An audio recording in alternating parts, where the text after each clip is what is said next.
Hi guys, welcome back to my channel. Welcome to Venu's Versatile Workspace. This is Venu Gopal Pandey. Hi, Namaste. So guys, today I will be discussing my F1 visa interview experience with all of you. I will be discussing both my biometrics and my interview experience in detail. So the biometric process is quite easy and smooth, so I will walk you through it in a concise manner. I'll focus much on the interview, but before that I would like to tell you that guys, I am uploading this video 2 months after my college decision documentary, because I was caught up in university stuff and I had to change my university. Like in the video I told that I am going to University of Wisconsin Madison, but guys, due to some some reasons, I had to change my university, and now I am going to University of Maryland College Park. I will be telling you the reason why I did that, not in this video but in the other video, because this video is strictly for F1 visa experience, and I don't want to just waste time discussing the reasons why I changed the university, because I know probably you all have landed here to see the F1 visa experience, so that you can understand how is it for the students, those who have their interview in this month or the upcoming month. Okay, so without any further ado, let's start with the video. I will be also telling you some tips and strategies, and also I will be telling you what documents you have to carry in both your OSC and your interview. So the biometric was pretty easy. It was at the Shivaji Metro Stadium Center. Yes, my consulate was ready for both biometric and interview. It was Delhi consulate. My appointment time was 1:15 p.m. 21st of June was my date for biometric. I went inside. At the first counter, my DS-160 appointment confirmation and passport was checked. These are the only three documents you require. I repeat, your DS-160 confirmation, your passport, and your appointment confirmation. And then I was proceeded inside, where a brief frisking was done to check that I do not have any belongings like mobile phones or connecting stuffs or Bluetooths and all. Then I went inside the main room where the biometric was taking place. A white color stamp was pasted on my passport, which had all the details. It had a unique barcode, which is very important throughout your interview, throughout the entire process counter. And then for the main biometric, the escorts assigned me to counter number 18. It's a very easy one. It's literally for 3 or 5 minute process. You just have to sit there. The officer was sitting, he asked my name, my date of birth for confirmation. I told him, and my photo was taken there, and left hand 4 fingers, right hand 4 fingers, and thumb scanning was done, which is the main biometric, of course. And after that, yes, the officer said that your biometric is done, and your interview is on 25th of June at 10:20 a.m. Please be on time. So this was the entire biometric. This is the only thing which happens, and I think it is very general and same in all embassies. The biometric process is same. So yeah, there's nothing much to tell about it. So now let's hop on to the interview directly, because that is the main thing. So my interview, as I aforementioned, it was on 25th of June at 10:20 a.m. at the Chanakyapuri, Delhi, US Embassy. The security guard actually was letting the people in who had their timings between 8 a.m. to 11 a.m. So my timing was 10:20, so it was between the domains. So I went inside. Again, a white color stamping is done. This one, I'm not show you because it has some confidential information. This white color stamping is, they check the stamping, the barcode, which has a DS-160 confirmation number, and then again I was headed inside. I was waiting. There was security check again to check my documents, and then there was a waiting period with a semi-open waiting period with 4 rows, and I sat in the row 1. The waiting period was approximately 30 to 35 minutes for me. Then my line headed inside the embassy, the main embassy where the interview was taking place. Now inside the main cell, the main area, the location, or the room I should say, again one more biometric was taking, a second time biometric was taking place, which is I think very natural. The counters were there. When I went, there was an Indian lady. She asked my passport. I gave her thing. Then she said that you are going to University of Maryland, sir. I said yes, ma'am. Okay, please stand in the queue for your interview. So I was standing in the queue for my interview, and excuse me, sorry. And then the escorts assigned me to counter number 18, which was my interview counter. She was an American lady, and yes, the escorts there were continuously announcing that the students, those who have their those who are for F1, please carry your passport, your I-20 and your service fee in your hand, because guys, at the counter you actually don't get the time to take out the documents, and you can get mugged up in your documents only. And the officer might get mad at you. So they were continuously announcing to please have your passport, I-20 and the service fee in your hand, because these are the only documents that in general cases they check for you. Like other documents are being asked upon the request initiated by the officer, but yes, these are the only documents. So guys, now talking about my experience, I have actually penned down my entire F1 experience in my tablet here, because I am a part of some Telegram groups where students they share their F1 visa experience, and I did mine also. So few days back I have actually written it in a very structured manner, so I will be reading it down. Interview details I already told you. The consulate was Delhi, 25th of June, female. Lady, duration of my interview was 35 seconds. In time was 9:20 a.m. Out time was 12. It took me 3 hours almost inside the embassy because there was a lot of crowd. Visa approved. College I told you already. What did you wear? Please be in formals or semi-formals. Wear white. I was wearing white shirt. You can pair it with blue jeans or maybe pant also. But yeah, be in a formal or a semi-formal attire. The main interview starts here. Please listen to this carefully. The officer says hi with a smile.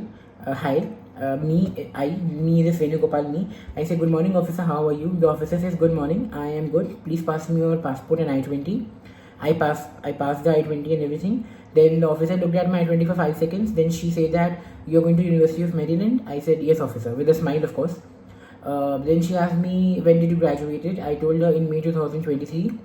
Okay, what you have been doing since then? I elucidated her like what I have been doing, investing my year and all, like the gap year, the justification of gap year. Okay, then she asked me, is your brother or sister living in the US? I said, officer, she's my sister. Okay, what is she doing right now? I said, she's on her F1 OPT period. Oh, okay. From which university did she graduated? I told her like she graduated from this university. Okay, then she said with a broader smile, oh, so must be having some experience from her, because my sister is already living in Baltimore city of Maryland, so that's why she said like this. I with a more broader smile, I said that yes, officer, like this. And then guys, she said the golden words very quickly. She said, okay, I am approving your visa. She just kept my passport aside. This was entire duration of 35 seconds. Now let's just discuss some tips and suggestions that I would like to give you all. Guys, please demonstrate confidence, because this is the key to approval. She literally approved my visa in 35 seconds because I was very confident in front of her and I greeted her nicely with a humble smile. Guys, no matter if they are looking at you or not, please greet them with good morning, how are you? It creates a good impression.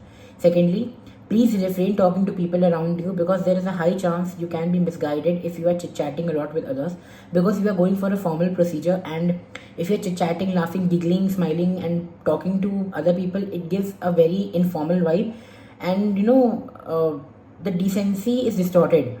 So, and there is a high chance that people will tell their views and they will tell that you should say this and all, and then you might get confused. So rather, please don't do it. Be in yourself, stay within yourself, soothe yourself, calm yourself out, show a very calm and composed posture throughout the time you are inside the embassy, and just don't talk to anyone. This is my personal observation. And also, the embassy, they scrutinize you through the cameras and all, so you have to present a more decent version of yourself inside. Okay, thirdly, please give short and concise and certain answers, maintaining the eye contact with the officer even if they're not looking at you. Just look at them, not just abruptly staring them like this. Just you can move your eyes like this in 1 or 2 seconds, but yeah, keep the eye contact with them. Don't give answers too short so that it lacks the information that the officer has to ask you. Please tell me this. Or don't give a very long answer so that the officer gets bored with your answer and you have to stop you in between. Make it concise, make it personalized to you, make it prepare beforehand. Write your answers nicely, prepare beforehand. And also please avoid fumbling and give straight answers for the first and second question, because this will already create your image.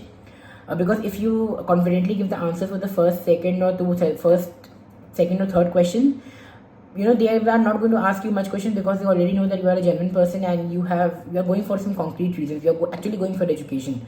So we say first impression is last impression. This actually matters in the F1 visa interview.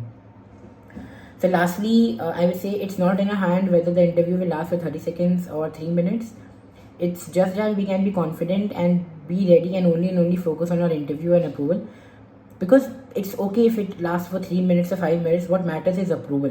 Time does not matter. So what is in our hand is preparation. We can do it and approval will be there. So demonstrate confidence, don't talk to people a lot, be decent in a decent manner, be in very formal manner, give give concise and subtle answers to the officer which is personalized to you.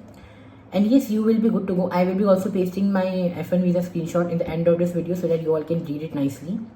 Okay, so, and by the way, I am recording this video for the third time, yes, because the video was getting 20 minutes long and there was no point of uploading a 20 minutes long F1 visa experience. So I have cut it down.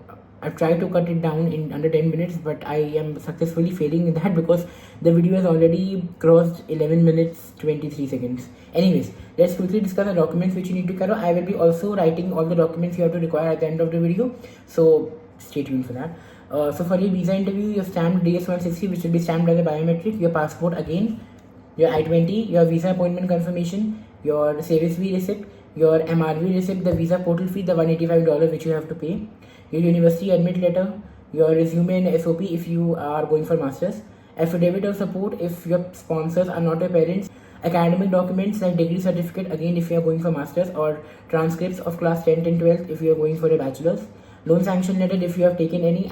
Please carry your bank balance certificate which shows that your father has enough savings which he can use anytime apart from his annual income, and also that you can just the savings demonstrate that you have adequate funding.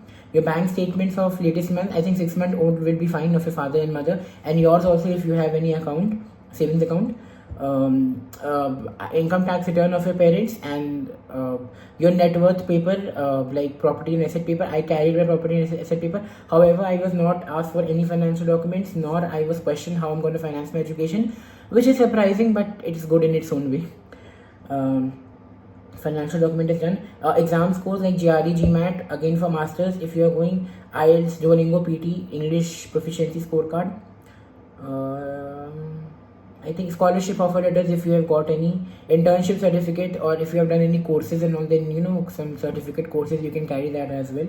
However, these documents are not really required, but just keep it for safe side, just keep that. And yes, that is it. I think these are the documents which you require. So yeah, this was it, and thanks so much for watching this video. I hope this video was insightful for all of you and students. Those who already have given their F1 visa, they can relate to me, and those who will be appearing for the F1 visa, I hope this video will help you prepare nicely.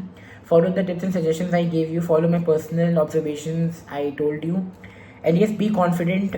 You are good to go. So yes, all the power and all the best to the people who have the visa in this month and in the month of August. And yes, till then, I will be seeing you in my next video, which I will be uploading probably next week or so. Till then, bye bye, take care.